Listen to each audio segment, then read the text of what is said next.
So let's bring in Tom Joscelyn, Senior Fellow, Foundation for Defense of Democracy, Senior Editor of Foundation's Long War Journal. Nice to see you again, Tom, and thanks for being here. How true is it on the infighting, do you believe?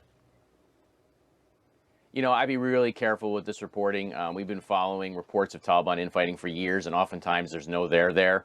The truth is that this reporting centers on a guy named Mullah Barater, who was actually imprisoned in Pakistan for 8 years, and the U.S. had Pakistan release him in 2018 so they could negotiate with him, really negotiate a surrender with him.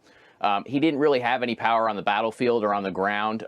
His constituency is not really nearly as powerful as the Haqqanis, who are the group that he's supposedly a rival of right now. So I'd just be very careful with this. I think the Haqqanis in particular, who are really running the show, really remain the more powerful actor. And Mullah Barater, who was really the center of this reporting, wasn't nearly as influential as a lot of people in Washington wanted to believe. There's also the point that there are Americans still there. There are green card holders, as well as the special immigrant visas, the people that helped us that are still trapped behind enemy lines. So Michael Waltz was on Fox News last night. He's congressman from Florida, former Green Beret. Here's what he had to say.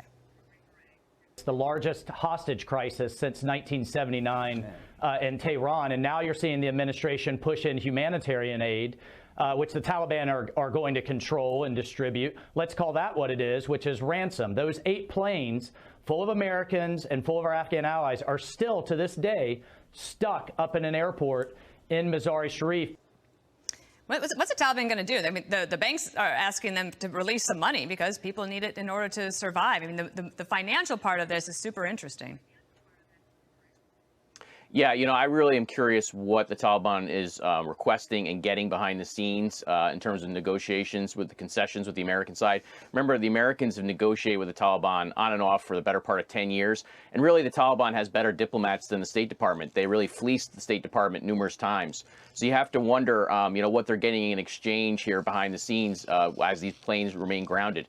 You know, I think it's very important to keep in mind here as we go forward that the Taliban regime is led by men, many men who were actually in charge of the regime in 2001. They just basically remained on the sidelines waiting to take power again, and they have. And, you know, we talked about Mullah Barater earlier. You know, the guy who, there were reports that he was going to be the prime minister of the Taliban's regime. That was all false. The guy who was actually named the head of state is Hassan Akhund. Hassan Akhund actually defended Osama bin Laden after the 1998 embassy bombings.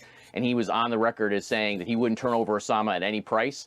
Here we are 20 years later. The Taliban has never expressed any amount of remorse for harboring and working with al-Qaeda, which they continue to do so to this day. Wow, amazing points there, Tom. You've been following the back and forth about what the president says about what his military advisors told him or did not tell him. And you know what General Miller apparently has said behind closed doors. He reportedly says that he requested a minimum of 2,500 soldiers to stay behind. What have you been able to track down on the truth on all that? I think the military was requesting a minimum of 2,500 troops, but their theory of the war was entirely flawed. It was erroneous. They wanted to keep 2,500 troops in country to effect a political settlement between the Taliban and Kabul. As we said over and over again, all you have to do is listen to what the Taliban has been saying for 20 years, and you would know that that was false. That, in fact, the Taliban was only going to settle for the restoration of the Islamic Emirate of Afghanistan, which is exactly what they've done.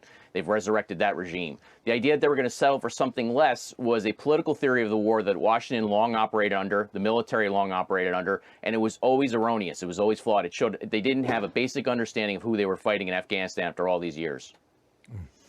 Tom, thank you.